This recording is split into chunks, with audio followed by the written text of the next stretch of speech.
The black-haired man with glasses gazes at the paper in disbelief and confusion. He remains uncertain, unable to process the startling information presented in the document. Dowager Freya Hayworth sits regally with her cane, commanding the room with a stern gaze. Freya questions if her previous explanation was too difficult for him to grasp. A tearful young girl in a maid uniform is introduced under the House of Somerset. The young girl gazes forward with bright, shimmering green eyes and a slight blush. Completely caught off guard, the man questions his mother-in-law's sudden and baffling actions. He observes the strange pairing of the dowager and the common-looking girl with suspicion. Despite his confusion, he reflects on his deep respect for Freya as a maternal figure. Meow, he jokes that she should have brought home a cat instead of a person. Hiss, Freya reacts with feline irritation, clearly unimpressed by his weak attempt at humor. The girl watches as Freya scolds the man for his disrespectful tone and backtalk. The conversation takes a somber turn as she mentions his frequent visits to Rose's grave. Grief flares as he questions the mention of his late wife, but Freya stands firm. A haunting image of a wrecked carriage marks the tragedy that changed their lives forever. Wrapped in shadows, the man sits alone, haunted by the painful memories of the past. He reflects on the anniversary of the accident that claimed his beloved wife, Rose. The mental image of the wreckage remains as vivid as if it occurred yesterday. He mourns his brother-in-law Graham and the woman he loved more than his life. The heavy burden of the Somerset title fell to him after the family's sudden demise. He looks away, weighed down by the responsibilities he never truly wanted to carry. The tragic loss left behind a single, heartbroken child in the wake of disaster.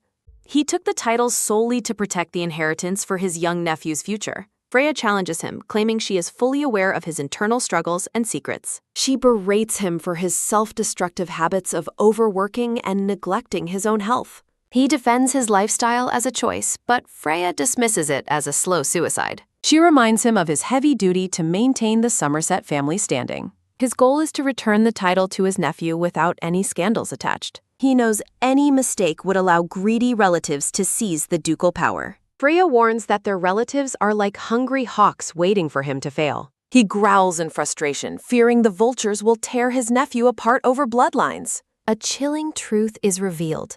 The child, Dante Graham, is not actually his son. He reminds her that despite being a son-in-law, he carries the heavy Hayworth name. Without a direct blood link, young Thump, he resolves to pass the dukedom safely despite the interference of Graham's relatives. Freya shocks him by suggesting a radical way to resolve the bloodline controversy. He stares in stunned silence, unable to believe the words he just heard. He turns his gaze toward the young girl, finally seeing her as part of the plan. The girl beams at him, innocently asking for his thoughts on the matter. Freya presents the child as the solution to their family's precarious inheritance situation. The man rejects the idea as absurd, reeling from his mother-in-law's unexpected proposal. Sigh. He sinks into the couch, overwhelmed by the prospect of raising a random child. The three sit in a tense silence as the weight of the proposal hangs heavy. He looks at the girl, who politely informs him that she is 10 years old. With a bright, happy smile, the girl introduces herself as Lowena Wheatfield. Freya reveals that Lowena specifically wished to join their noble household for protection. The man is left speechless by the cheerful girl and the dowager's smug expression. He stutters in protest, struggling to find any logic in this sudden adoption. He rages against the idea, convinced the girl is merely after the Somerset fortune. Lowena firmly asserts that she does not desire the Somerset fortune. Seymour and Freya look on, surprised by the girl's sudden declaration. The document confirms she has no legal rights to the family title. Seymour remains in shock, struggling to process her unexpected and bold refusal. Standing tall, Lowena faces his question about why she joined the family. She stands before the seated Duke, ready to prove her sincere intentions. A bright smile lights up her face as she explains her perspective. She promises to be waiting at the door whenever he returns home. Seymour is completely bewildered by her offer to draw hearts on eggs. Suddenly, the clumsy girl loses her balance and tumbles onto the couch. He watches her struggle with a mixture of confusion and growing curiosity. With a determined look, Lowena prepares to state her next heartfelt request. Seymour observes her intently, noting the sheer courage in her young eyes. She gazes up with an adorable expression, winning over the tense atmosphere. Freya addresses Seymour as the Duke, shifting the conversation's formal tone. The trio remains in the grand room as the gravity of the proposal settles. An elegant portrait introduces Lowena Wheatfield as a centerpiece of the story. Flashbacks reveal her life as an ordinary orphan at Townsend Orphanage. Despite her humble background, she possessed a quiet, unremarkable kind of luck. Her luck shines as she discovers yet another rare four-leaf clover. The other orphans gather around, amazed by her uncanny ability to find clovers. She reflects on her collection, having found 7 of the Lucky Charms already. Night falls on the orphanage as they celebrate a group birthday party. Whoosh! She blows out the candles with all her might, making a wish. Dizziness suddenly overcomes her and she collapses in front of her shocked friends. She laments the cruel timing of falling ill on her very own birthday. After 3 days of unconsciousness, she wakes to see a worried doctor. The doctor prepares to deliver a diagnosis that will change her life forever. He delivers the devastating news she only has 5 years left to live. Overwhelmed by pity, the doctor informs her there is no known cure. She realizes with horror that her life will end at just 15 years old. A childish drawing depicts her sharing her lucky clover with the doctor. She reflects on her kindness toward others, feeling the unfairness of her fate. Fragmented memories surface of her past life as a modern schoolgirl. Screech! A tragic truck accident cut her previous life short in an instant. She recalls the novel she was reading before death, Until the Lily Withers. The vivid memories of that previous world continue to haunt her mind. A startling realization hits her. She is suffering from the novel's Lily disease. She recalls the horrific details of the disease spreading across the body. That fated day at age 10 marked her terminal sentence in this new world. It becomes clear she has been reincarnated into the world of a novel. To her dismay, she is merely a nameless extra with no importance. Sniffle, she weeps over the double misfortune of being a terminally ill orphan. Hope flickers as she remembers the secret cure mentioned in the original story. She recalls the novel's beautiful heroine caught between obsessed male leads. The heroine met Seymour, the hidden villain obsessed with his late wife, Rose. Disaster looms because the cure won't exist for another 7 long years. With no time to waste, her eyes sharpen with a desperate new resolve. She acknowledges the massive gap between a powerful duke and a lowly orphan.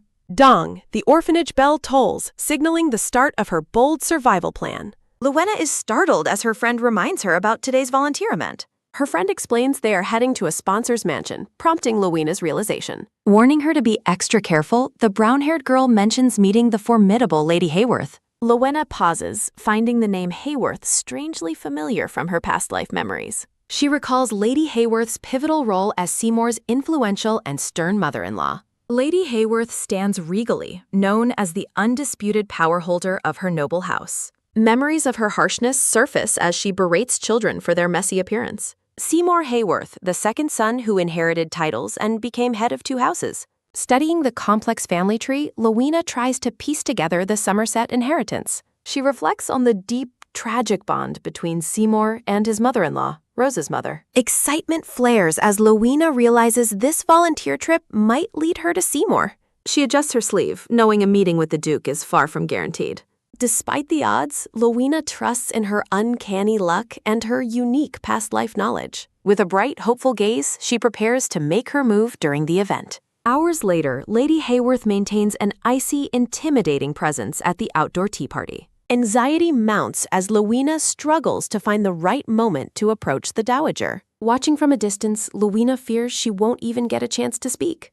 She tries to stay positive, reminding herself that being reincarnated is good fortune. Strengthening her resolve, the blonde girl prepares herself for the daunting task ahead.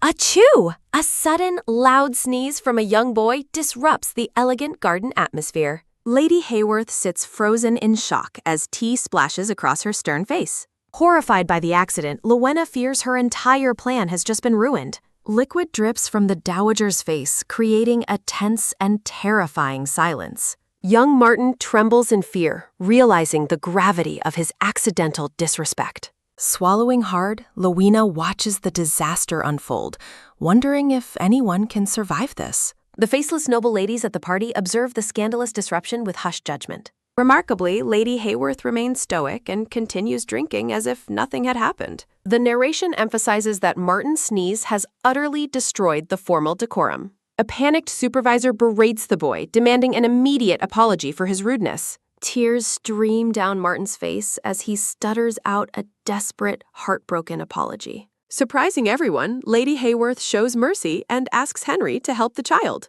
Luena is stunned by the dowager's unexpected compassion toward the crying orphan. Spotting a cake on the table, Luena sees a potential opening for her plan. A lady suggests pairing children for a walk, and Lady Hayworth finds it delightful. Seeing the perfect opportunity, Luena realizes she can finally approach the powerful woman. Lady Hayworth stands, her presence commanding immediate attention from everyone in the garden. Stepping forward, Luena curtsies politely as she prepares to address the intimidating dowager. Lady Hayworth notes the child's unusual courage, intrigued by her steady, unafraid gaze. Leaning on her cane, she decides to humor the bold girl and accept her. Lady Hayworth invites her to walk, but Luena shocks everyone by refusing the path. The observers gasp as Luena boldly states her preference, defying the dowager's lead. Stunned by the girl's audacity, the dowager and her maid stare in complete disbelief. Elsewhere, Renee leaves her office after saying a hurried goodbye to her colleague Gordon.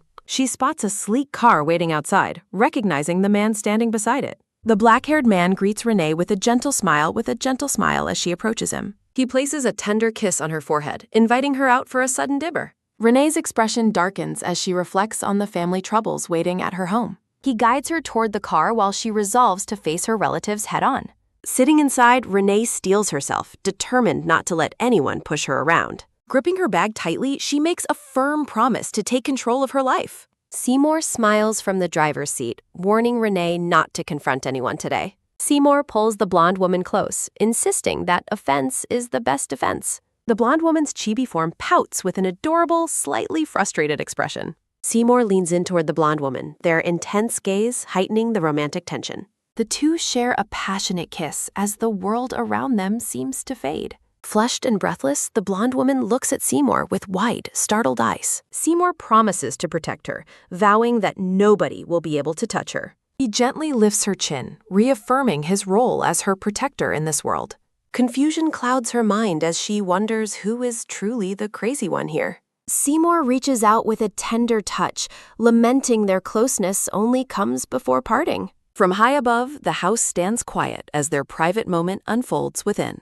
Announcements echo through the station as the final train prepares for its departure. Panicked and desperate, Renee runs through the station with her luggage in hand. She screams a plea for someone to wait, fearing her chance is slipping away. Renee presses against the moving train, begging the passenger not to leave her behind. Her fingertips graze the cold glass as she desperately wishes for just a little more time. Renee recalls their brief meeting, realizing how much that one encounter changed her. Standing with her hands clasped, she resolves that she cannot let this man go. Fear of future regret fuels her sprint as she chases after her only hope. A sudden grasp stops her in her tracks, leaving Renee utterly stunned by the contact. Tripping forward, she is caught by a man just before she hits the ground. Renee winces, her face tight with the physical and emotional strain of the chase. Looking up, her expression shifts from terror to pure shock at her savior's face. A man with light brown hair looks down at the woman he just caught.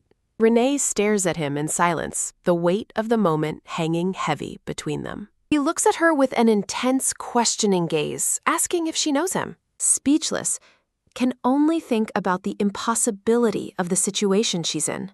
As the train travels through the sunset, Renee feels certain that this is fate. Back at the orphanage, young Luena is puzzled by the fruit in her hand. Luena asks why he is giving her fruit, and Martin thanks her for the party. Luena's friend mentions the kiss on the dowager's cheek, praising her boldness and courage. The orange-haired girl snaps at them, demanding they stop talking and get to work. Jealousy flickers as the orange-haired girl dismisses the praise as mere flattery for Luena. Unbothered by the criticism, Luena happily enjoys her snack, ignoring the surrounding petty drama. The orange-haired girl pouts, convinced the dowager would have liked her just as much. Luena realizes the other girl is simply jealous of her rising reputation among the orphans. Luena turns to face the orange-haired girl, the tension between them becoming quite palpable. Startled and trembling, the orange-haired girl stammers, clearly intimidated by the sudden confrontation. Their supervisor arrives with news, prompting a curious Luena to ask where they're going. The announcement of a carriage from the Grand Mansion leaves the entire orphanage buzzing.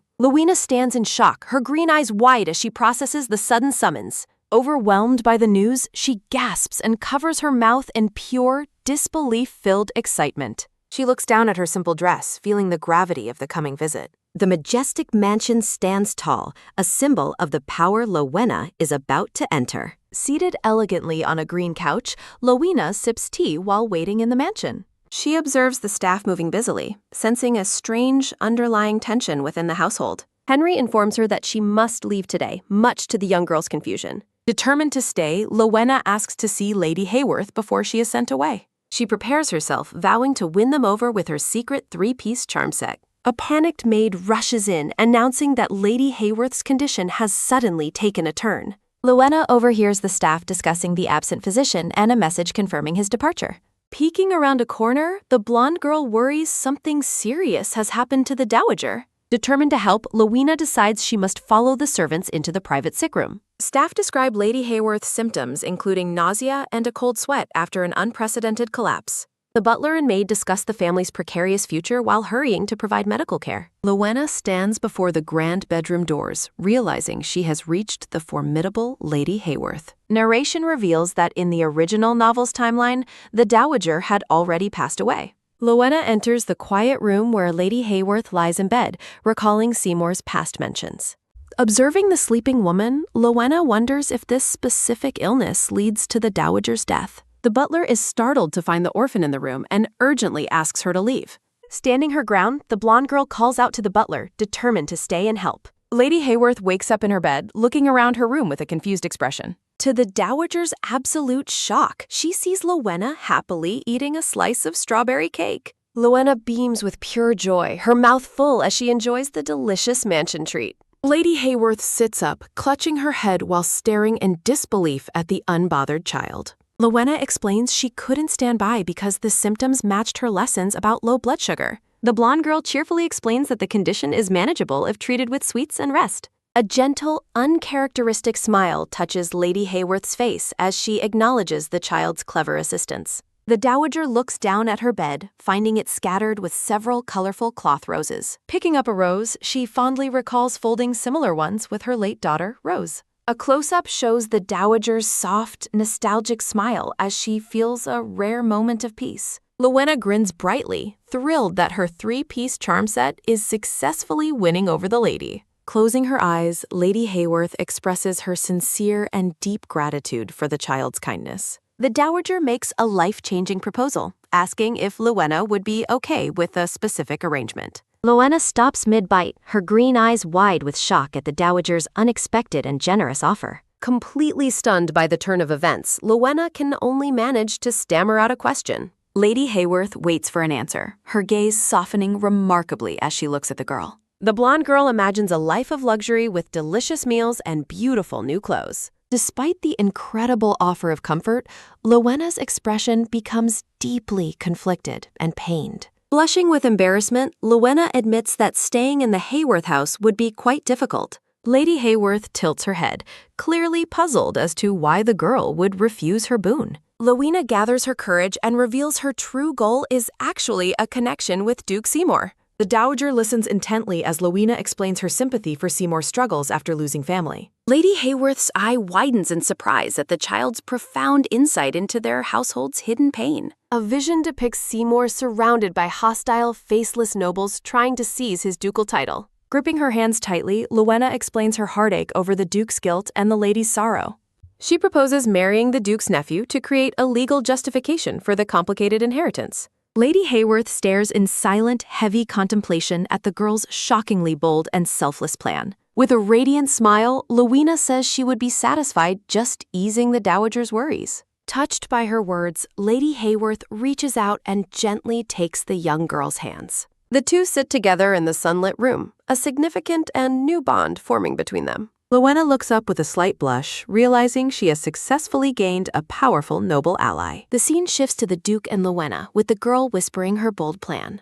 Clutching his head in frustration, Seymour is baffled by how she won his mother-in-law's favor. Seymour warns her against aiming for the heir position, but Lowena quickly and firmly interrupts him. Lowena triumphantly presents a sealed document, catching Seymour completely off guard with its official contents. The Duke is overwhelmed by the dowager's demand that he personally raise the child himself first. Seymour is speechless, finding the entire situation and the dowager's sudden decree to be utterly absurd. Lowenna apologizes for being stubborn about her insistence on becoming a sponsored child of House Seymour. Gripping the agreement tightly, she explains that as an orphan, she truly understands the need for love. Seymour listens as he is reminded of someone who cares for him deeply. Lady Hayworth smiles with relief, her heavy heart finally lightened by the child's kindness. Lowenna looks at the two, expressing her heartfelt desire to become a real family. Looking down with a soft blush, she promises that simply being near is enough. Lowenna stands shyly in her green dress, clutching the official document with hopeful eyes.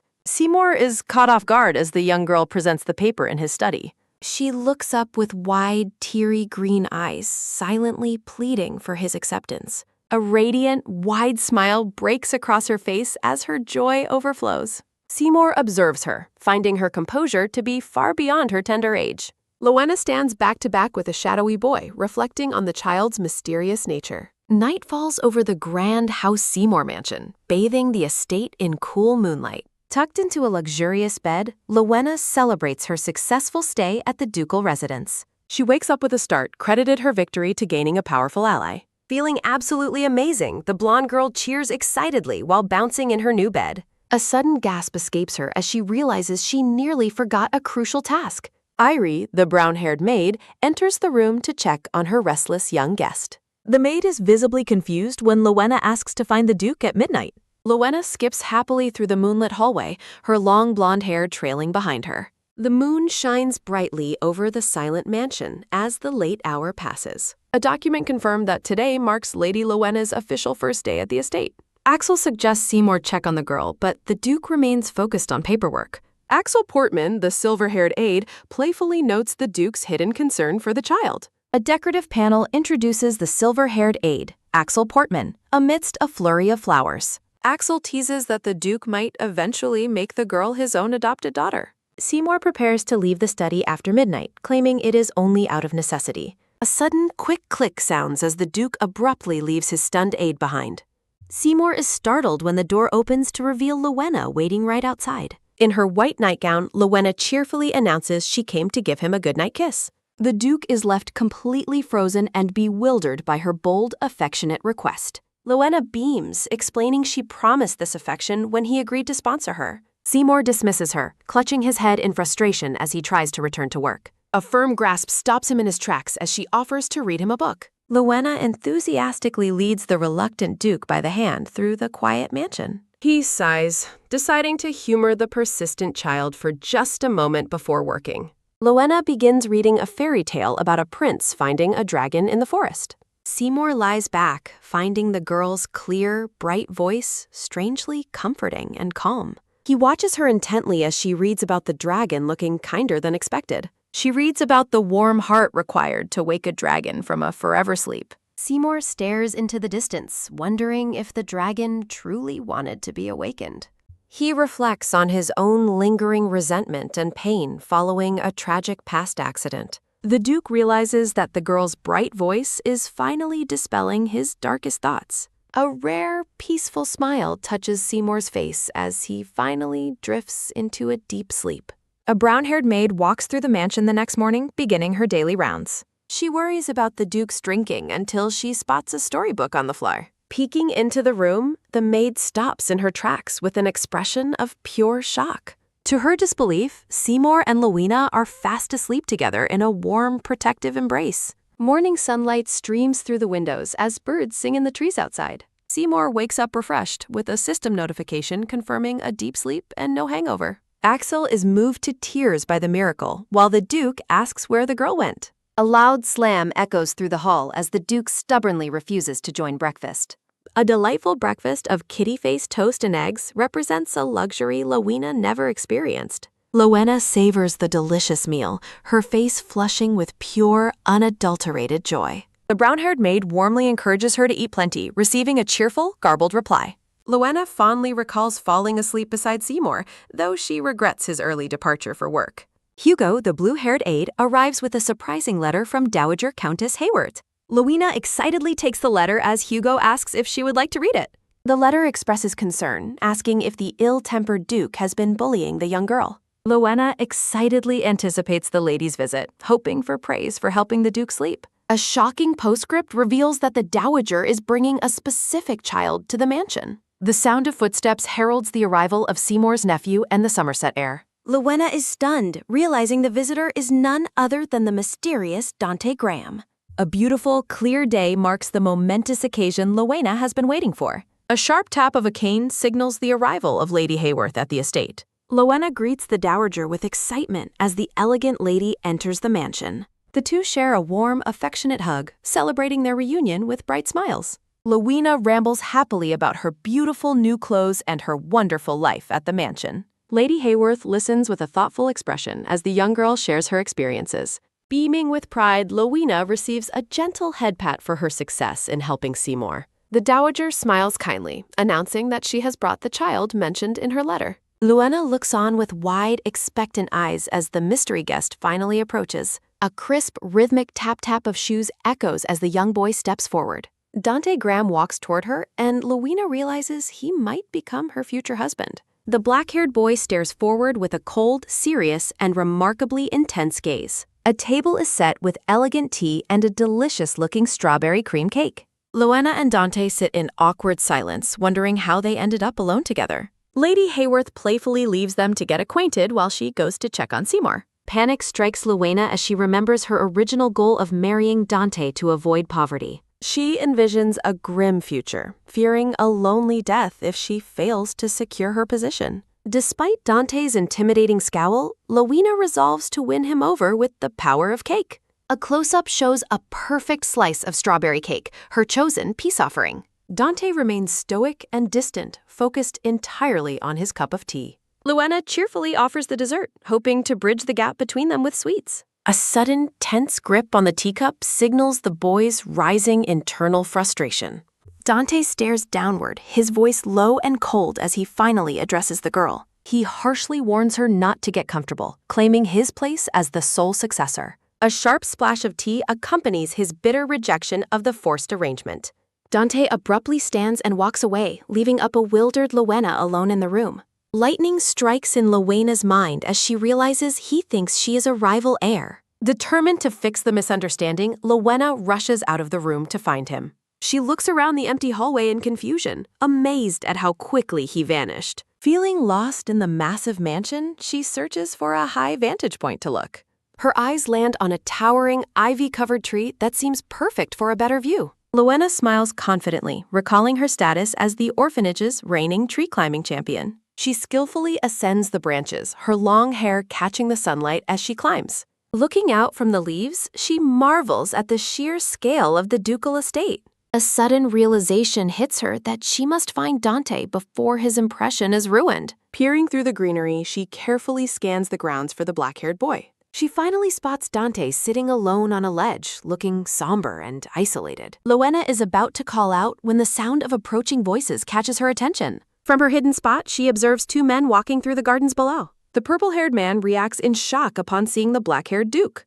From her hiding place, Lowena realizes Dante hasn't noticed his uncle's approach yet. Duke Seymour walks past with his aide as footsteps echo through the garden. High above, the girl panics as the Duke heads directly toward the boy's location. Recalling orphanage punishments, Lowena worries about Dante getting caught sneaking out without permission. She worries the two will collide, exposing the boy's secret escape from Lady Hayworth. Perched in the branches, Lowena shouts for the Duke to divert his path. Startled by the sudden voice from above, Dante wonders who is calling out. The blonde girl waves cheerfully from the tree, offering the men tea to distract them. Seymour stares in disbelief, questioning why she is climbing trees instead of playing. Lowena glows with inner pride, thrilled that her distraction tactic worked perfectly. Her confidence falters as she notices an unexpected reaction from the men below. The purple-haired artist claps his hands in delight, seemingly impressed by her bold antics. Lowena remains frozen among the leaves, wondering if she truly solved the situation. The scene shifts to the magnificent exterior of the ducal mansion during the day. A pen scratches across paper as a report confirms Lady Hayworth's recent visit. In his study, Seymour hears that the dowager spent her time visiting Lowena. Axel laughs heartily, pleased that the young girl and the dowager bonded so well. Adjusting his glasses, the Duke reflects on the blonde girl's persistent and overly friendly nature. Lowena presents a large book with a proud flourish, signaling the start of their routine. Seymour lets out a surprised gasp, realizing she intends to read to him again. He stares blankly, overwhelmed by the child's relentless determination to soothe his restless nights. The nightly readings become a comforting habit, helping the Duke drift into a peaceful sleep. Focus returns to the Duke working diligently at his desk amidst stacks of paperwork. Seymour firmly tells Axel he won't be returning to the estate tonight due to work. Axel hesitates at the door, nervously mentioning that Lowena has other plans for him. The Duke is stunned to learn the girl sent a carriage to force him home. Despite his initial protests, Seymour finds himself sleeping soundly while the girl reads nearby. Their bond grows as the girl insists they share tea and meals together daily. As the Duke prepares to leave, Lowena chases after him to say goodbye. With a radiant smile, she commands the Duke to return home from work early. Seymour looks at her thoughtfully, acknowledging her request with a simple, quiet affirmation. Working with improved health, the Duke realizes his physical condition is better than ever. He remains focused on his documents, feeling the positive effects of his regular rest. Axel observes the Duke from across the desk, noting the remarkable change in him. The aide praises Seymour's healthier complexion and significantly improved work efficiency during the day. Annoyed by the teasing, the Duke bluntly orders his laughing aide to leave. A quick, rhythmic tap-tap on the door signals the arrival of another aide. Hugo enters the study with a grave expression, reporting a crisis with their new brand. Seymour tenses immediately, demanding to know the nature of the sudden business problem. The brown-haired aide explains that all activities for the launch have been suspended. Rubbing his forehead in frustration, the Duke decides they must find a replacement model. Hugo looks worried, reminding Seymour that the crucial photo shoot is scheduled for tomorrow. The narrative highlights Seymour's vast trade empire, centering on distribution and shipping at the docks. The business aims to distribute high-quality, naturally dyed cotton fabrics to the local markets. Noblewomen are shifting their taste toward natural beauty rather than extravagant, flashy silks. A portrait showcases the elegant, natural dress design intended for the new fashion line. Aubert, the renowned commercial artist, prepares his canvas to capture the latest trends. Popular among the high nobility, his artistic vision is essential for the brand's success. Aubert screams in frustration at the model, unable to capture the specific feeling he needs. Albert, the purple-haired artist, shouts dramatically about the specific, pure model he is seeking. The eccentric artist continues his passionate monologue, describing a child who looks as modest as a wildflower. Duke Seymour covers his face in exhaustion as his aides observe the artist's intense emotional outburst. The light-haired aide nervously breaks the silence as the Duke remains overwhelmed by the current situation. Aubert kneels before Lowena in the garden, ecstatic to have finally found his perfect, untainted model. A surprised Lowena watches as the teary-eyed artist gazes at her with awe, calling her a fairy. The blonde girl points to herself in confusion while the dramatic artist looms excitedly behind her. Overjoyed, Aubert praises the young girl's perfect figure while tears of happiness stream down his face. The artist spins around dramatically, vowing that he can draw anything if the girl becomes his model. Lowena looks back at the Duke, who watches the artist's eccentric display with a troubled expression. Seymour reaches out to calm the hysterical artist while explaining his request for help to the girl. The Duke looks at the young girl with a serious, gentle expression, offering her a choice. Seymour promises to do anything for her in return if she chooses to accept the modeling job. The Duke reflects silently on the difficulty of persuading a child for such an important business task. Lowena's eyes widen as she suddenly recalls a passing mention of the Duke's future financial failure. A vision of a cracked portrait illustrates the devastating domino effect of Seymour's eventual business collapse. The Duke's expression turns harsh in her vision, showing how failure could ruin his health and temperament. Returning to the present, Lowena beams with a bright, determined smile after realizing she can prevent disaster. Seymour reacts with a stunned and breathless look at the girl's sudden, joyful willingness to help him. The blonde girl happily agrees to assist, expressing her genuine desire to be useful to the Duke. The Duke closes his eyes in relief, insisting on granting her a wish to ease his mind.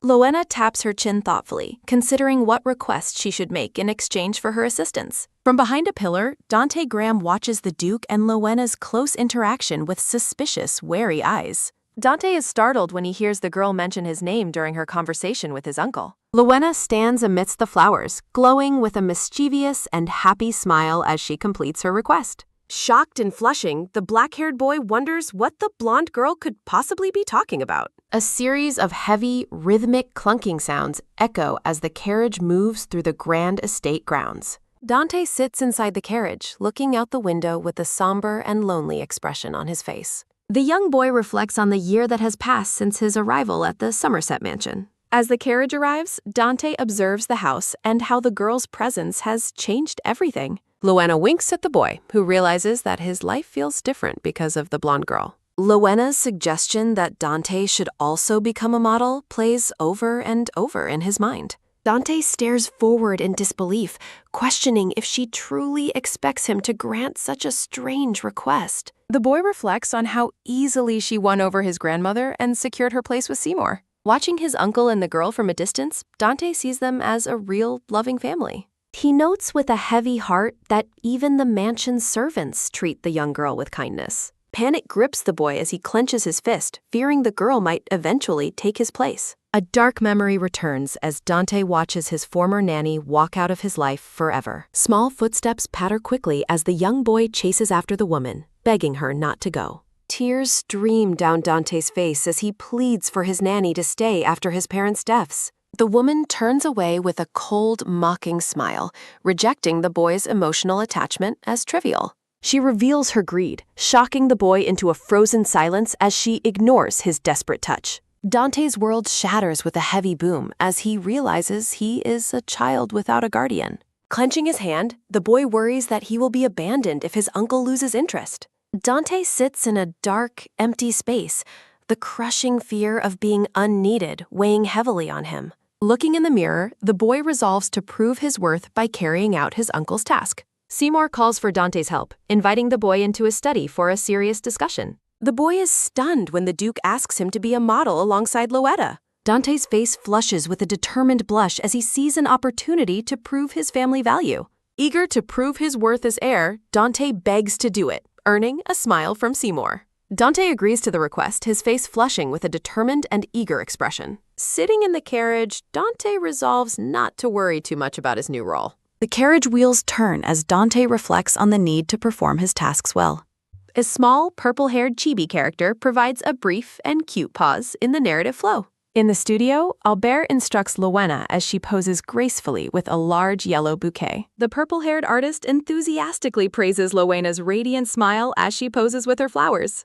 Dante and Axel enter the room while Lowenna waves cheerfully to greet the young master. Dante remains focused on outperforming Lowenna to earn his uncle Seymour's ultimate proud approval. Axel directs Dante to change his clothes while Lowenna continues waving happily in the background. Lowenna's cheerful expression falters as she realizes Dante completely ignored her enthusiastic, friendly greeting.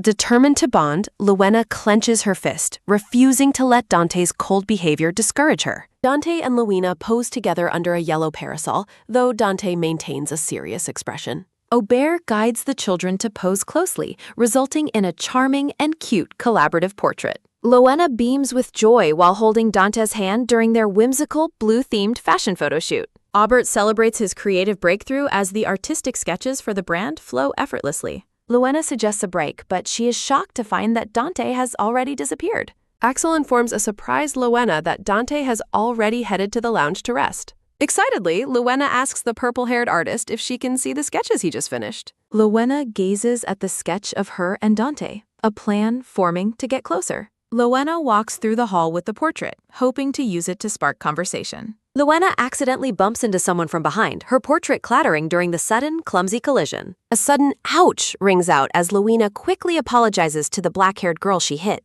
The black-haired girl with red bows turns around and angrily scolds Lowenna for her clumsiness. Red-faced and irritable, the black-haired girl demands Lowenna watch her step and stay away. Lowenna stares in silence as the black-haired girl aggressively demands a proper and humble apology. Lowenna breaks into a wide, playful grin, completely ignoring the black-haired girl's angry, shouting demands. Lowenna mocks the girl's temper, comparing her angry, flailing stance to a cute dog's paw.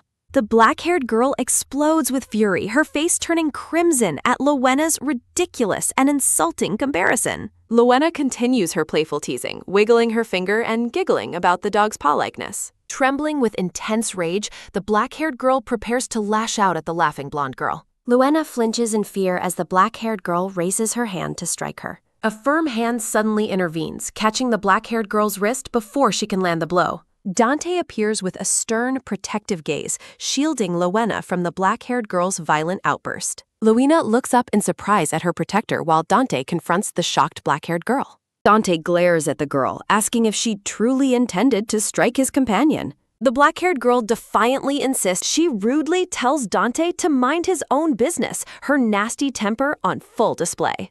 Dante coldly asks the girl if she is prepared to take responsibility for any modeling disruptions. Luena peers from behind Dante's shoulder, realizing with a blush that he is actually defending her. Luena's heart swells as she realizes Dante might not dislike her as much as she thought. The black-haired girl screams for her father, claiming she is being bullied by the two children. Looking down on them, the black-haired girl continues her dramatic, high-pitched shouting for her father's help.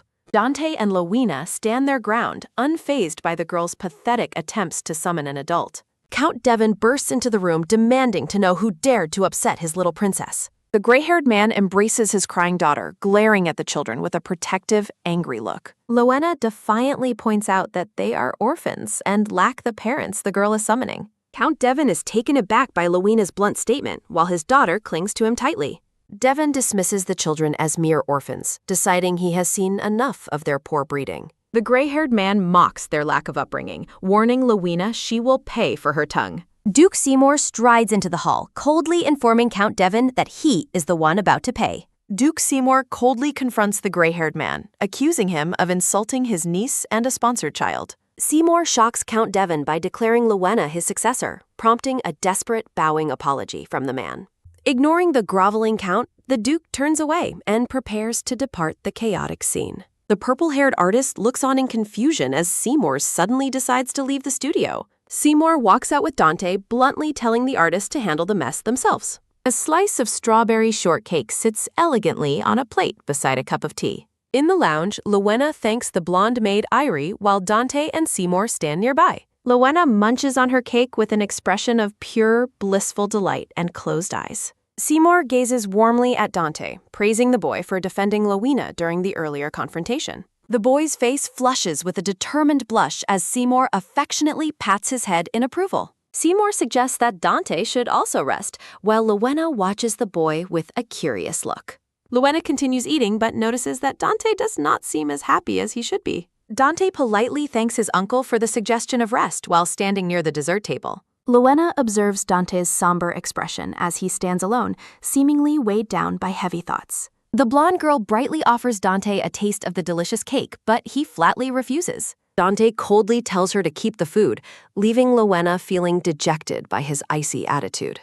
Dante abruptly leaves the room, rudely telling the girl that his destination is none of her business. Luena watches him go, finding his sudden shift in temperament and withdrawal deeply strange and concerning. A firm hand snaps a dark book shut with a decisive and sharp motion. Sitting alone in the dimly lit study, Dante sighs, unable to focus on his reading. The boy recalls the Duke's praise, feeling a mix of warmth and intense pressure from the compliment. Dante touches his hair, scolding himself for getting too excited over his uncle's simple gesture. He sits in the large chair, looking conflicted and flustered as he tries to compose himself. A dark memory of a woman walking away through a bright doorway haunts the boy's thoughts. Dante resolves to remain obedient and quiet, fearing that any mistake could lead to his abandonment. Dante is startled when Luena suddenly bursts into the room, calling his name with high energy. The blonde girl approaches him with a plate, having correctly guessed exactly where he was hiding.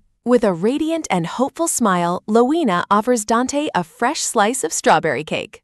Dante stares at the cake in disbelief, realizing she came all this way just to feed him. The boy stubbornly turns his face away, insisting once again that he will not eat the treat. Luena persists with a serious look, but Dante continues to reject her kind gesture with a blush. Panic and anger boil over as Dante swats the plate away, sending the cake crashing to the floor. Dante shouts that Luena only acts spoiled because she is loved, unlike his own precarious position. The black-haired boy glares at her, his eyes filled with a mixture of jealousy, fear, and resentment. Luena stares back in stunned silence as Dante claims they are fundamentally different from one another. Tears well in Dante's eyes as he confesses his deep-seated fear of being thrown away. A close-up focuses on the blue jewel at Lowena's collar as she prepares to respond. Dante looks up in confusion, his tearful eyes wide as he reacts to the girl's sudden proximity.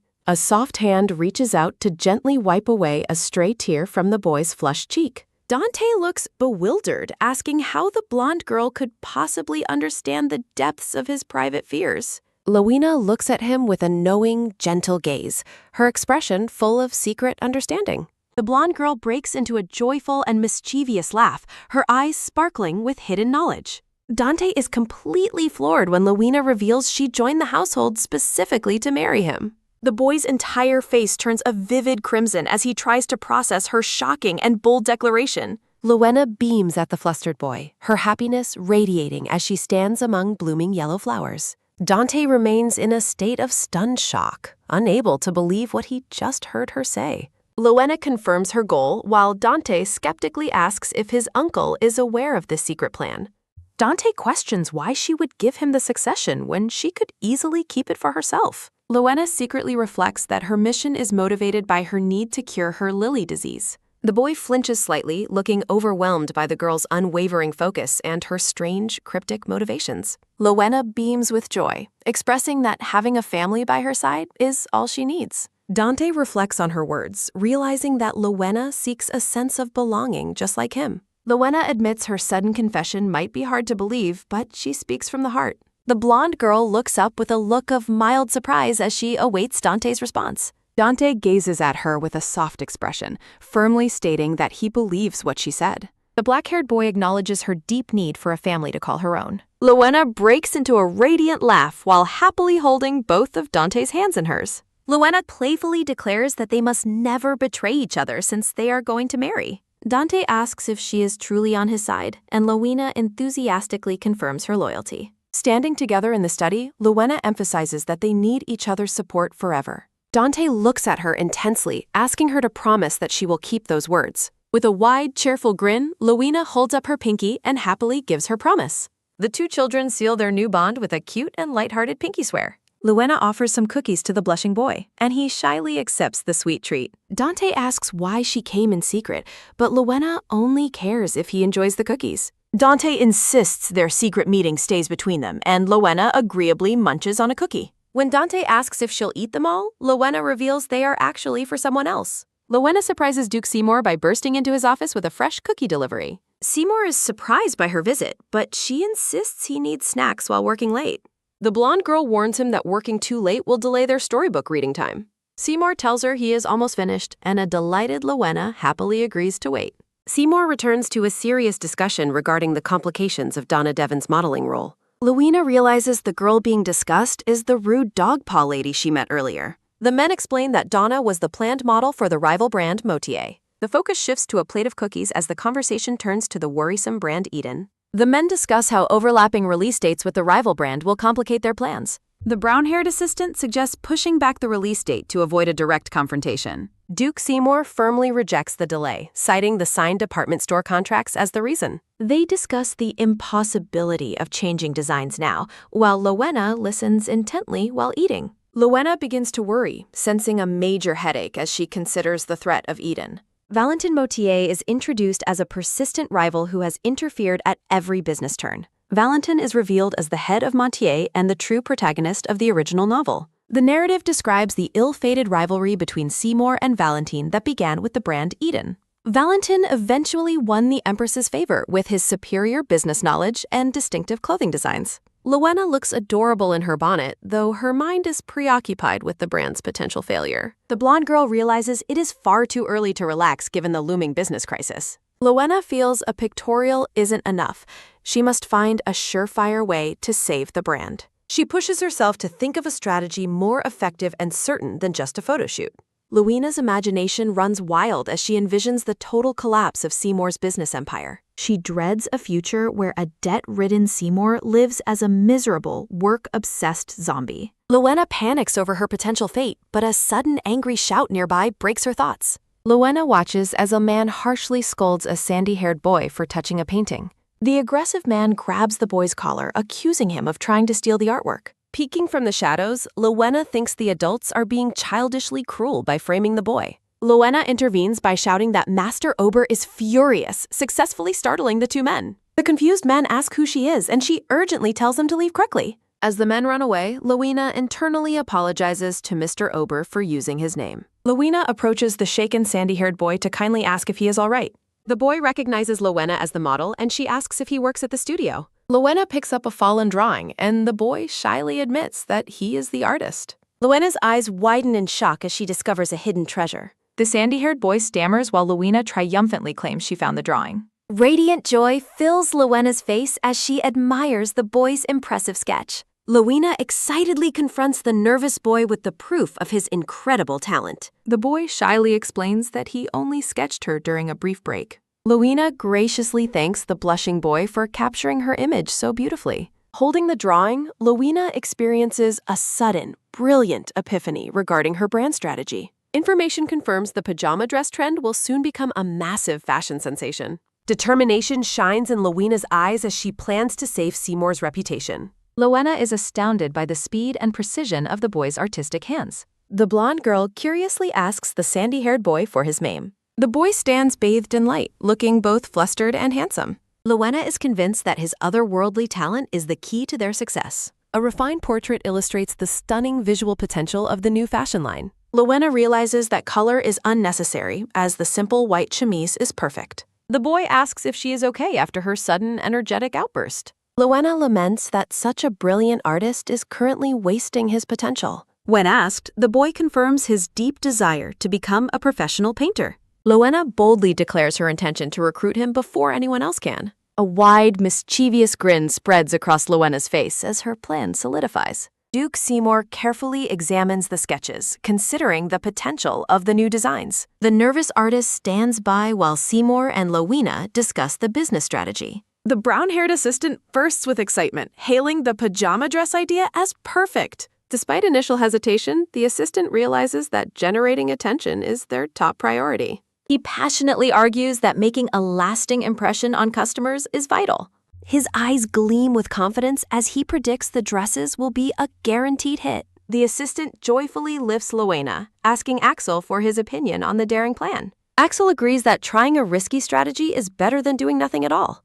Seymour decisively grants his approval, signaling the start of their new fashion venture. Lowena and Axel look on with relief as the Duke accepts their bold proposal. Seymour officially adds the new project to Somerset's list of sponsored business ventures. Noble ladies stop in the street, intrigued by the new White Rose boutique.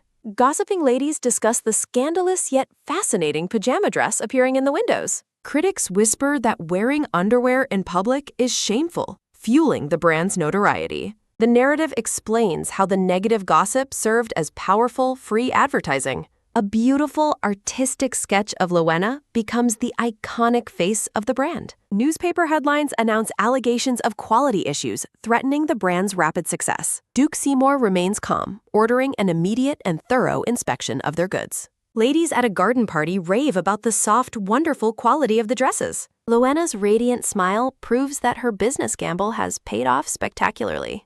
Lowena skips happily through the manor, enjoying the success of her happy days. Servants enthusiastically dote on their genius young lady as she arrives for her lessons. Lowena asks Axel which colored art supplies he needs for his new studio. Axel helps the blonde girl choose the perfect colors from a large wooden case. Other children whisper behind their hands, recognizing Lowena as the famous brand model. Lowena looks around in confusion, wondering why the others are staring at her. Two girls gush over Lowena's cuteness, unable to contain their fan-like excitement. A maid leans in to inform the lady that she has been recognized. Clutching her books, Lowena beams with pride at her newfound fame and success. Dante offers to tutor a frustrated Lowena, bringing the two children closer together. Dante helps a confused Lowena with her studies as they sit together. Humming a tune, Lowena skips toward the study to visit Duke Seymour. The blonde girl celebrates, believing her plan to escape her fate is succeeding. In her imagination, a boy cheers and thanks her for her help. She envisions the Duke praising her just like he does Axel and Derek. Lowena's excitement fades when she discovers the study door is slightly ajar. She cautiously peeks inside, hoping to find the Duke in high spirits. Inside, Seymour sits at his desk while a mysterious guest stands before him. The Duke removes his glasses, looking more exhausted and grim than ever before. Luena is horrified, wondering why her efforts to help have seemingly failed. Panic sets in as she desperately tries to figure out what went wrong. Sweating with anxiety, she continues to spy on the serious meeting from the shadows. Her heart sinks as she realizes her presence has finally been noticed. A man with long blue-gray hair greets her as the famous brand model. Luena looks at the handsome stranger and curiously asks for his identity. The man introduces himself as Jaden Dormer, the company's vice president. Luena's eyes widen as she recognizes the name from the original story. She recalls that Jaden is the notorious scammer who embezzled the company's funds. The blonde girl suspects this man is the source of Seymour's current misery. Jaden bows and asks the Duke to review the final documents before leaving. Seymour dismisses him coldly while a worried Luena eyes the paperwork on the desk. Convinced the documents contain bad news, she tries to read them upside down. She spots a name on the paper that sends a shock through her. Luena is stunned to see the name of the Duke's late older brother. Seymour firmly stops her, stating the contents are far too serious for children. Dejected and confused, Luena finds herself standing alone outside the closed study doors. She ponders the secret within those papers and its connection to the Duke's anger. Recalling his promise to read together, she decides she must find another way. A sharp bang sounds as she throws open a door with sudden determination. Luena bursts into Dante's room, startling the black-haired boy as he reads. She urgently demands to know if Dante is truly on her side. Luena waits with wide, hopeful eyes for his confirmation of loyalty. Dante looks flustered but agrees, prompting a relieved and joyful shout from her. She gratefully squeezes his hands while a blushing Dante stares at her intensely. Meanwhile, Seymour gazes out the window, lost in dark thoughts about his brother. A sudden thud sounds as glasses are dropped onto documents detailing massive debts. The Duke is crushed by the weight of the financial ruins left behind. Narration reveals that the irresponsible Quentin Graham was also Dante's father. Flashback shows a younger, blunt Seymour being advised to enjoy life more. Quentin worriedly placed a hand on Seymour's shoulder, urging him to rest. The Duke realizes that his kind brother hid a devastating secret behind his smile. After Quentin's death, the total collapse of his numerous business ventures was revealed. Seymour sits in the darkness, burdened by the magnitude of the inherited debt. He sighs with self-loathing, feeling pathetic for resenting a man who is dead. The Duke agonizes over how to explain his father's true nature to Dante. In his despair, he longs for a woman from his past named Rose. Luena quietly opens the study door, carrying a book to cheer him up. Seymour looks up in surprise as the girl enters his office so late. With a radiant grin, Luena presents the storybook she chose for their reading. She excitedly tells the Duke that he will absolutely love this fairy tale. Duke Seymour warns Luena about hiding cookies, while she internally panics about being caught. Clutching her book, the blonde girl insists she has not hidden any treats today. Luena giggles to herself, secretly thinking about the different kinds of cookies she's pursuing. Seymour gently guides Luena toward the stairs as they leave the hallway together. A soft click sounds as a door is opened during a late-night investigation. The black-haired boy sighs in frustration, questioning why he agreed to this risky plan. Dante looks at his companion with a bewildered expression, failing to understand her strange logic. Luena beams with excitement, confirmed that her partner has finally grasped her intended meaning. The blonde girl urges Dante to secretly copy the documents before returning them unnoticed. She enthusiastically explains that uncovering the secret will help them save the depressed Duke. Dante's hand comes down with a firm tap as he bluntly rejects the reckless proposal. Shock washes over Luena as she is met with a firm and unexpected refusal. Tears well up in her eyes as she laments the apparent coldness of her friend. Feeling a pang of guilt, the boy wonders if his rejection was far too harsh. Dante tries to sound mature, advising Luena to stay out of complicated adult matters. With a sudden thud, Luena collapses into a dramatic tantrum, demanding that Dante help her. She rolls across the floor, using her terrible handwriting as an excuse for his help. The girl insists that the task is short and the risk of being caught is minimal. Luena looks up with pleading eyes, desperately calling out for Dante's assistance one more time. Crossing his arms, the black-haired boy remains skeptical about the success of her forced plan. He finally relents and asks about the documents, causing Luena to leap up in joy. Luena reveals that while she didn't read everything, she definitely spotted a familiar name.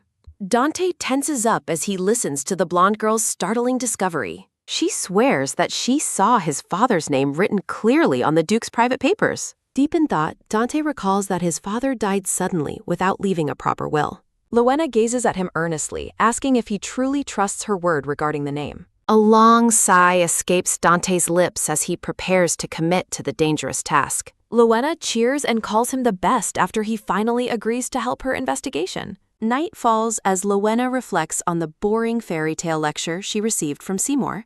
Huddled under a blanket with a lantern, the two children review the copied evidence together.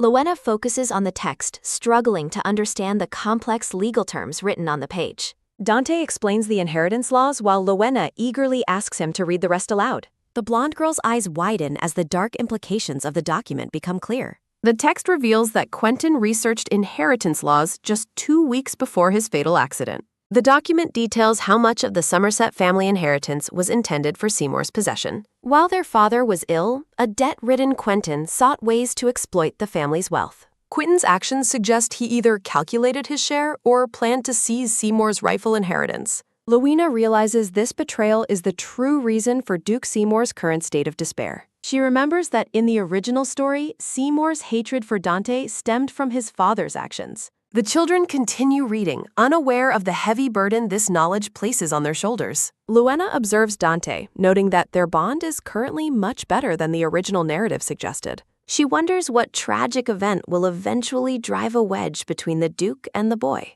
Seymour sits in darkness, unaware that Lowena has deduced Jaden's plan to destroy their family. Lowena vows to uncover Jaden's schemes and protect the manor from his malicious intent. Finishing the papers, the blonde girl asks if there were any other documents left behind.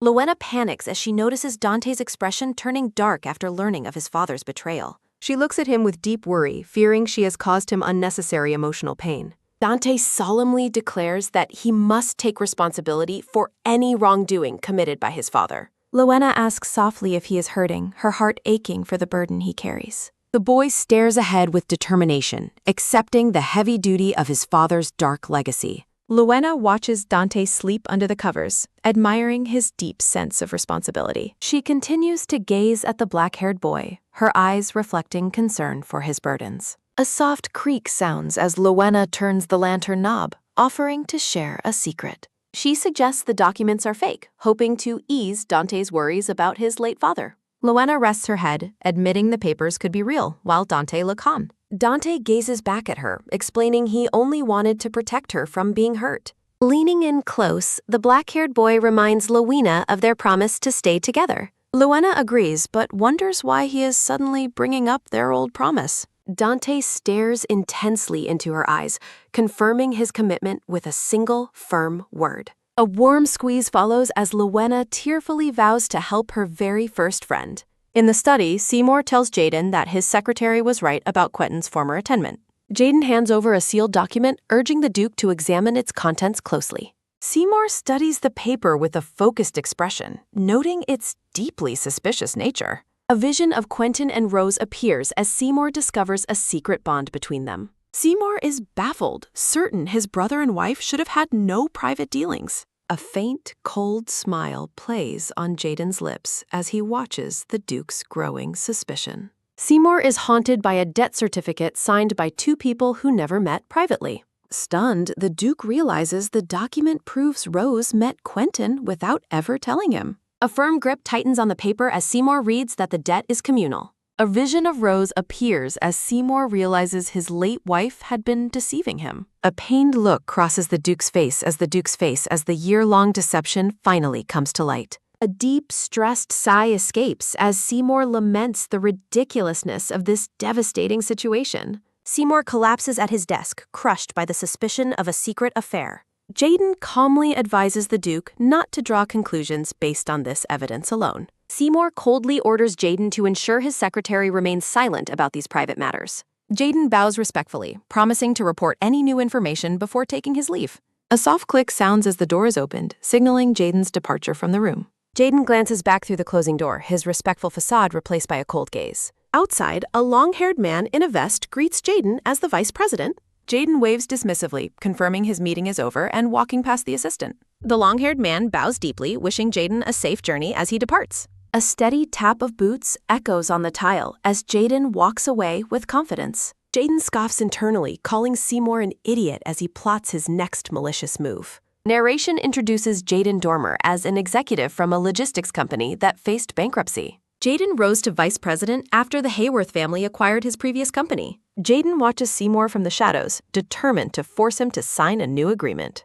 In private, Jaden's composure breaks as he curses his own crippling gambling addiction. A vision reveals Jaden smiling with playing cards while buried under massive debt.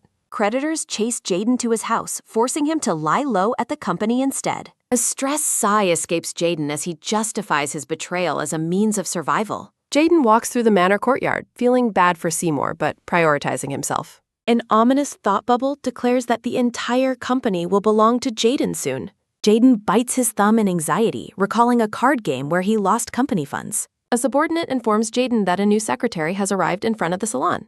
Peter bows politely as he introduces himself as the new hire to Jaden. Peter looks around curiously and asks if the president visits the salon often. Peter explains that a previous employer held secret meetings here, piquing Jaden's curiosity. Sinister intent shines in Jaden's eyes after Peter reveals he once served Quentin Somerset. Jaden realizes that personal scandals are the perfect way to topple Seymour and take control. Seymour stares ahead with a cold, hardened gaze as he remains trapped in his grief. Jaden gloats to himself that his plan with the fake documents was quite successful. He anticipates the family issues will soon turn the Duke into a wreck again. Inwardly, Jaden encourages Seymour to doubt his deceased family members even more. The scene shifts to the manor, standing tall under the soft glow of sunset.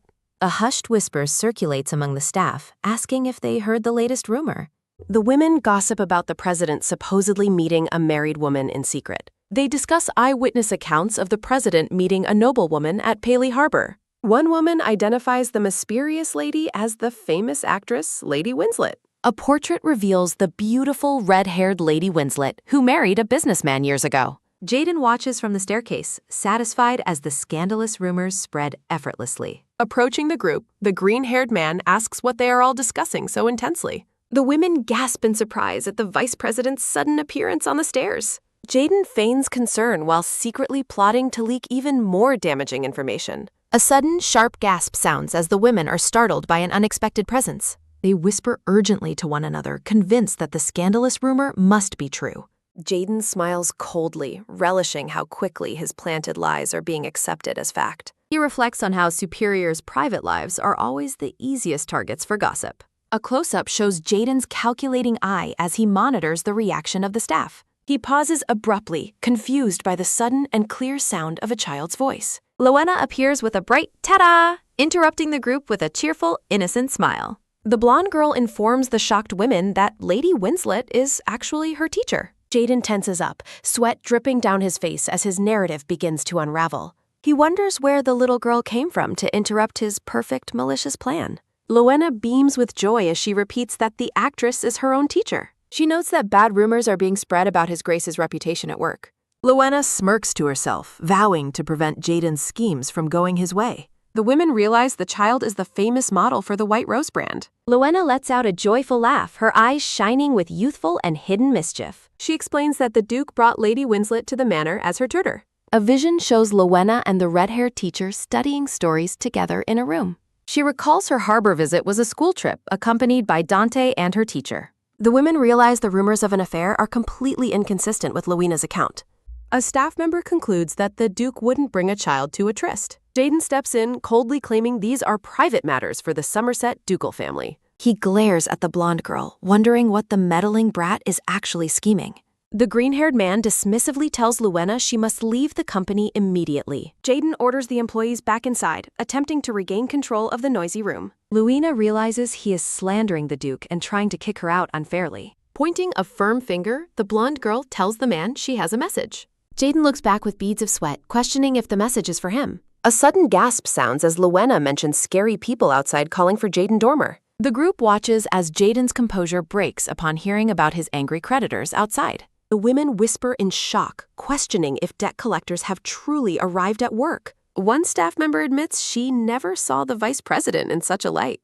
Jaden grins nervously, realizing his own secrets are leaking faster than his planted rumors. Loena notes that the man is shaking with a rage he cannot possibly contain. She knows that his words will lose all their power in this moment of agitation. Beaming brightly, Rowena knows nobody will believe the lies of a debt-ridden scoundrel. A dark, murderous shadow crosses Jaden's face as he glares at the meddling child. Defeated and humiliated, Jaden turns his back and walks away from the gossiping crowd. Jaden walks away fuming, realizing his carefully crafted lies are being questioned by the staff. Rowena watches him go, sensing the employee's growing doubt toward the vice president's claims. Pleased with her successful intervention, the blonde girl happily prepares to visit the Duke. Suddenly, Rowena's attention is caught by a surprising sight further down the grand hallway. Pit-a-pat, Rowena runs towards Seymour and Axel as the Duke calls out her name. The black-haired man looks down with curiosity, wondering what brought the child to the company. With a radiant smile, Rowena thanks the Duke for choosing such a wonderful teacher for her. The blonde man admires Rowena's adorable display while she bows politely to the busy Duke. Seymour smiles gently, suggesting a visit to the mansion after work would have been easier. A warm hand pets her head as the Duke acknowledges the effort she made. Rowena's expression turns serious as she admits there is another important reason for her visit. Noticing the Duke's weary complexion, Rowena watches as he orders Axel to prepare some refreshments. Seymour promises her some cake, unaware of Rowena's growing suspicion regarding Jaden's malicious schemes. Enticed by the promise of sweets, Rowena decides to eat before confronting the main problem. Munch, munch! The girl happily enjoys her cake while Seymour watches her from across the table. Seymour leans back in his chair, quietly asking if the dessert is to her liking. With her cheeks stuffed, Rowena exclaims it is delicious while the Duke laughs at her. Gulp! Rowena devours the cake, treating it as fuel for her mission to protect the Duke. Rowena stands up with sudden energy, vowing to the Duke that he need not worry. Pounding her chest, the girl declares that everything will be fine because she is here. Seymour and Axel are left speechless as Rowena passionately vows to protect the Duke. The blonde man wonders if her protection involves finishing every last crumb of the cake. Later, the red-haired teacher encourages Rowena to draw whatever she wishes during their lesson. Scratch! Rowena works diligently in her notebook, focused on a very specific mental image. She sketches a menacing figure, recalling the terrifying glare Jaden gave her the previous day. Scribble! Rowena realizes that she must intervene to stop Jaden's malicious rumors from spreading further. A vision of the Duke falling haunts her as she fears the company's total collapse. Resting her chin on her hand, the girl is determined to prevent a family tragedy. Scritch! Rowena continues her drawing, beginning the first step of her secret counterplan. With a smirk of satisfaction, the blonde girl announces her masterpiece is finally finished. The red-haired teacher is impressed by the meticulous detail Rowena put into her new work. Rowena proudly displays a drawing showing her standing tall against the scary green-haired man. Bang! A heavy sound echoes as a pair of fists slam onto a wooden surface. In his office, Jaden seethes with rage over the child who was ruining his life. He curses the blonde girl for exposing his debts and turning the staff against him. Jaden vows to destroy Rowena alongside Seymour for interfering with his malicious embezzlement agenda. A dark, murderous intensity fills the green-haired man's eyes as his hatred reaches a peak. Thud. Clenching his fist, Jaden growls about the days wasted since the girl's arrival. He fuming that his rumors are being overshadowed by her constant presence at the office. A vision shows Rowena delighting the staff with cookies, single-handedly fixing the Duke's public image. Female employees enjoy the treats, concluding that the Duke must be a very kind man. Narrative text confirms that the Duke's reputation is rapidly improving despite Jaden's best efforts. Jaden grits his teeth, recalling the humiliation of being cornered by his creditors at work. Crash! Jaden remembers being beaten by thugs, demanding their money back immediately in an alley. The lead creditor looms over him, making it clear that his time has run up. Desperate for funds, Jaden realizes he must find a way to embezzle money very soon. He glares at the thought of Rowena, who treats the company as her own playground. Jaden worries that his known debts make him the prime suspect for any missing funds. Shadows swirl as Jaden seeks a way to steal the money without being caught. A dark realization dawns as he wonders if someone else can take the blame. Jaden decides to frame Seymour to save himself from his own mounting debts. He plans to use his forged ledger to spark a massive public scandal. Jaden believes Seymour's family debts make the Duke the perfect target for suspicion. He prepares to reveal his manipulated ledger to the company's unaware board of executives. Jaden walks through the manor, certain he can oust the Duke without much effort. Clang! Jaden announces his departure to the bank while Peter looks on in surprise. Jaden orders Peter to burn a confidential blue book left on his office desk. Peter watches nervously as the green-haired vice president walks away down the long hallway. Peter decides to finish his work before destroying the book later that same evening. Thud! A sudden collision occurs as Luena bumps into the gray-haired man in the hall. Luena apologizes for losing her way while Peter helps her up from the floor. Peter checks on the girl's forehead while informing her that the Duke is currently out. Luena smiles brightly as she shows Peter the sketchbook she brought for the Duke. Peter suggests she leave the book in the Duke's office as a pleasant surprise. He points the blonde girl toward the hallway where the Duke's office is located. Patter! Luena runs off happily while Peter wonders about the familiar blue book she held. Peter stares after her, trying to recall where he previously saw that specific notebook. He dismisses his suspicion, assuming the notebook is just a very common and ordinary color. Seymour finally returns to the office, greeting Axel as he enters the grand doorway. Luena is found in the staff room, cheerfully drawing at a table with other employees. She tells Seymour she was helping protect his reputation by staying busy and drawing quietly. The blonde girl excitedly brags that she left a special gift on the Duke's desk. Seymour's calm reaction confuses Luena, who expected him to be shocked by her masterpiece. Luena explains she left her sketchbook next to a notebook that looked identical to it. Axel realizes that the young lady likely entered the wrong office by mistake. Luena gasps in horror upon learning she left her sketchbook in Jaden's office instead. She vows to retrieve it immediately and runs back toward the vice president's quarters. Luena peeks into the dark office, relieved to find that no one is currently inside. She spots the blue book on the desk and rushes to grab it before leaving. Snatch! Luena picks up the ledger, believing it to be her sketchbook, and flees. From the hallway, Axel calls out to Luena that they are leaving for the mansion. Grab! Luena hurriedly stuffs the blue book into her bag to join the waiting men. Luena cries out for them to wait as she leaves her actual sketchbook behind. Tap tap, she sprints down the hallway towards Seymour and Axel, eager to head home.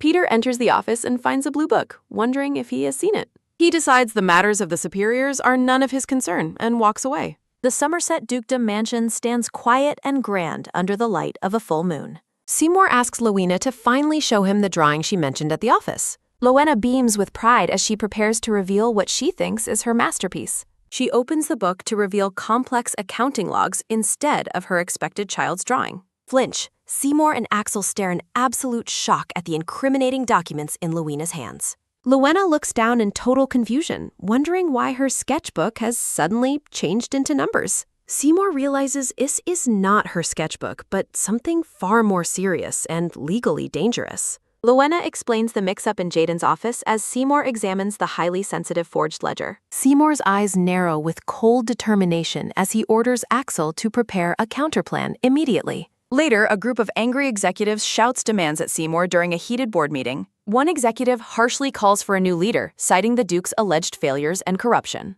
Jaden watches from his seat, mocking Seymour's silence while anticipating the Duke's final downfall. An executive stands up and demands Seymour answer the serious accusations of embezzling company funds. Maintaining his absolute composure, Seymour firmly denies the false claims before the entire board. Jaden holds the blue ledger aloft, aggressively demanding an explanation for the incriminating records inside. Speech bubbles mock the Duke, claiming the ledger clearly shows him withdrawing a massive sum. Seymour dismisses the crude evidence while a nervous board member begs for the representative's response. Seymour tells the board to shut up, his voice dripping with a cold, murderous intensity.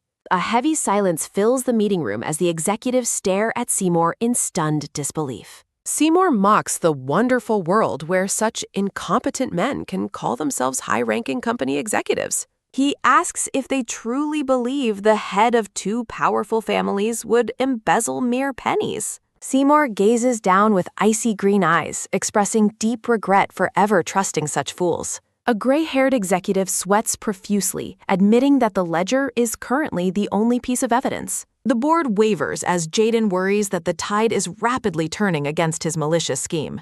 Desperate, Jaden realizes he must find a way to drag the atmosphere back to his side. Slam! A fist strikes the table with violent force, demanding the board's undivided attention. Jaden shouts that Seymour's words are meaningless unless he can properly explain the ledger's specific records. He labels Seymour a swindler, accusing him of using smooth words to hide his alleged crimes. Jaden smirks internally, confident that the real ledger was disposed of long ago by his subordinate. Seymour closes his eyes and sighs, appearing to finally yield to the pressure of the room. Creak! The door opens as Lowena enters the room, clutching a familiar blue book to her chest. Jaden turns around in total shock, wondering why the young girl has interrupted such a meeting. Seymour introduces Lowena to the board and encourages her to tell everyone what she has found.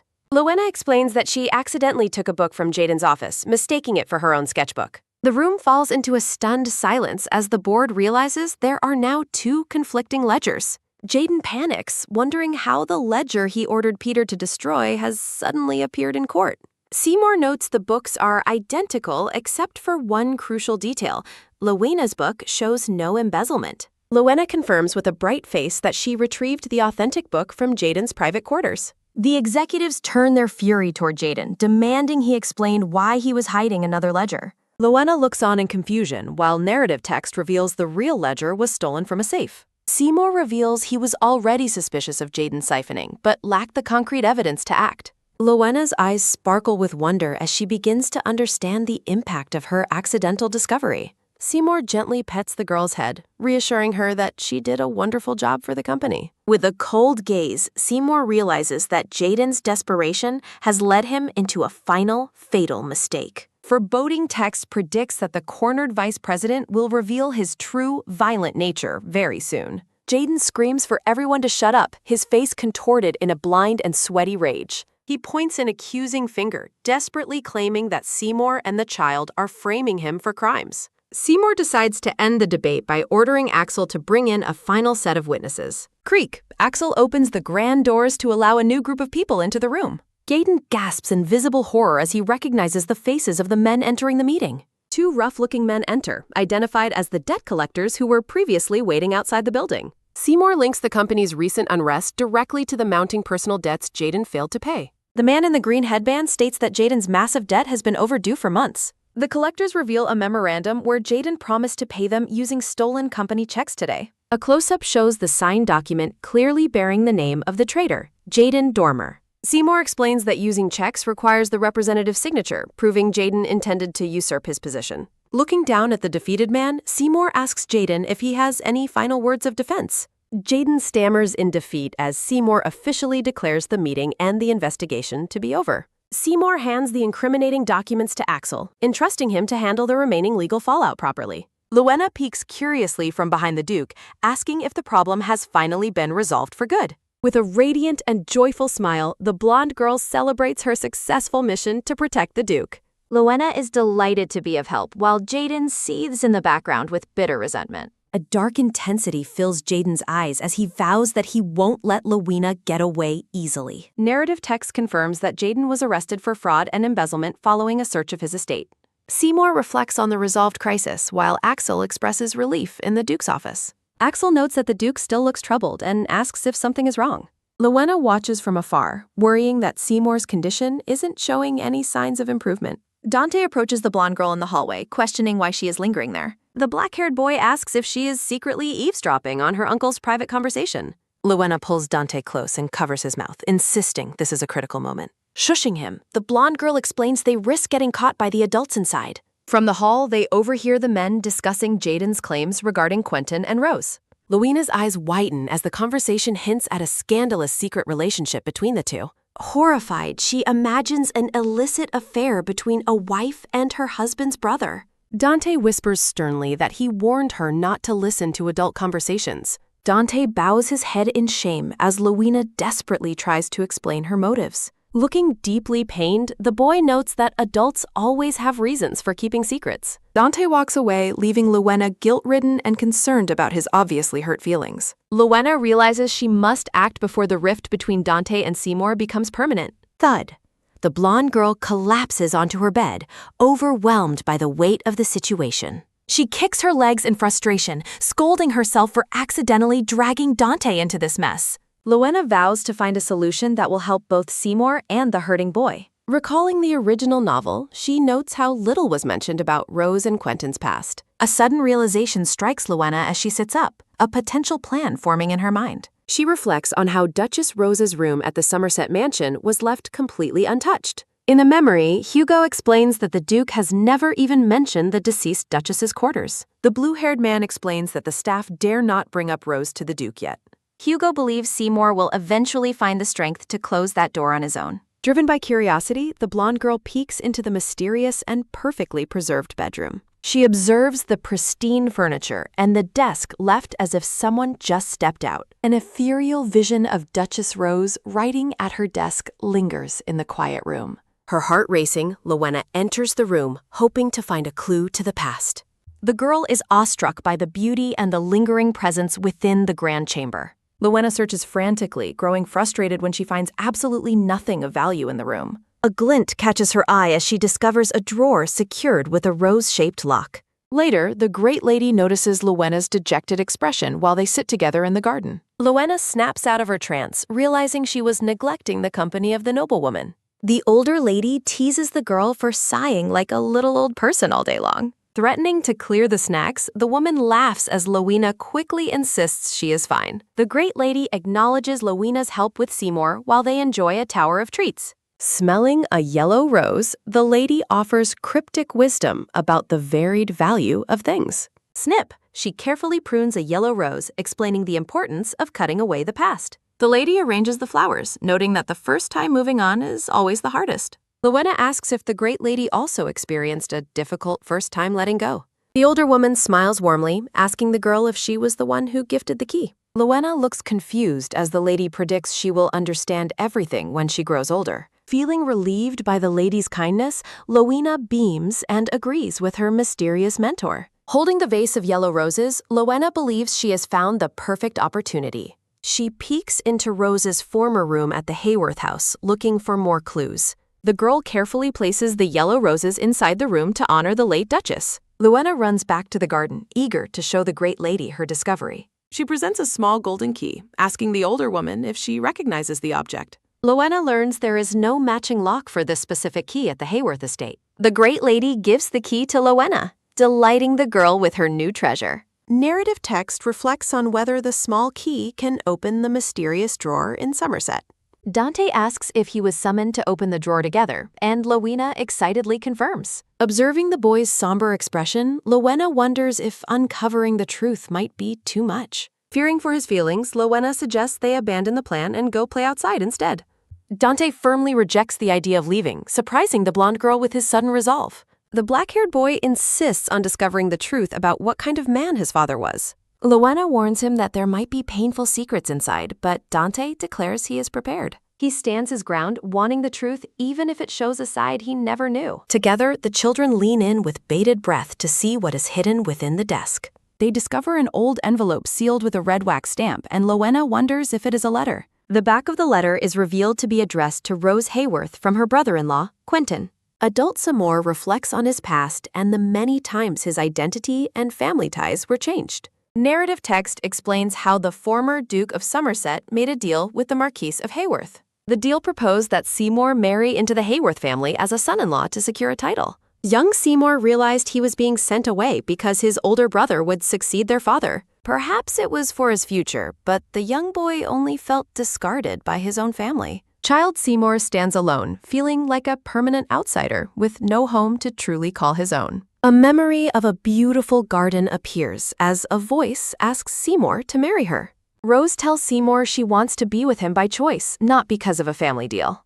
She promises to stay by his side and make their new house a real home for him. Dark thoughts consume Seymour as he recalls the painful suspicion that Rose was hiding a secret. Seymour laments ever learning about the alleged affair between his wife and his own brother. His green eyes reflect deep sorrow, thinking that dying before Rose would have been less painful. Suddenly, Lowena bursts into the room in her nightgown, loudly announcing that it is bedtime. The blonde girl expresses her disbelief that the Duke is still working so late at night. Seymour agrees to stop as Lowena commands him to put his work away and get up. The blonde girl leads Seymour along while he wonders if she realizes the impact of her actions. He realizes that the child always seems to appear exactly when he falls into gloomy thoughts. Though her visits were once annoying, Seymour admits he has grown used to this nightly routine. Lowena pats the bed, commanding the Duke to lie down and prepare for a story. Sitting beside him, she promises a wonderful tale, while Seymour warns her not to fall asleep. Seymour smiles to himself, finding the girl's constant worry for him to be oddly admirable. He thinks that this simple bedtime ritual is the only time his troubled mind finally quiets. Closing his eyes, he finds comfort in the predictable nature of the boring fairy tales. Gasp! Seymour's eyes fly open in shock as Rowena begins reading a very familiar-sounding greeting. He bolts upright, realizing the story Rowena is reading is actually the hidden letter. With an intense look, Seymour asks the girl to let him see the letter immediately. Rowena offers a knowing and gentle smile while holding the document she retrieved for him. Seymour reads the letter, learning that Quentin went to the port to borrow money from a marquise. Quentin's handwriting expresses his gratitude for the funds Rose provided to solve a dire financial crisis. He wrote of his embarrassment at needing help, but vowed to never forget her kindness. In the past, Quentin sat at his desk requesting Rose to bring Seymour for a visit.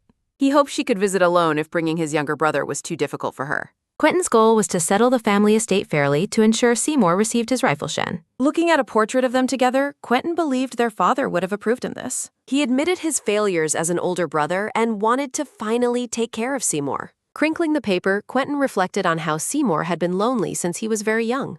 The older brother begged Rose to stay by Seymour's side because he could not do it himself. Sob, Seymour hunches over the letters on his bed, weeping as the painful misunderstanding finally shatters. Rowena watches him, realizing Seymour mirrors Dante's inability to express his grief until the truth surfaced. Rowena and Dante sit among the scattered letters as the boy quietly sobs. The blonde girl reassures Dante of his father's goodness, and he tearfully agrees while clutching the papers. Adult Seymour hunches over the letters on his bed and thanks Rowena through his tears. Rowena climbs onto the bed to provide comfort as the Duke continues to thank her. Seymour collapses into a hug, weeping onto the girl's shoulder as the weight of the past finally lifts. While patting his back, Rowena recalls that Seymour was destined to become a villain in the original novel. She reflects on how stopping Jaden and clearing the misunderstanding about Rose and Quentin has changed his fate. Staring thoughtfully, the blonde girl wonders if she has successfully saved the Duke from his dark future. She observes Seymour at tea,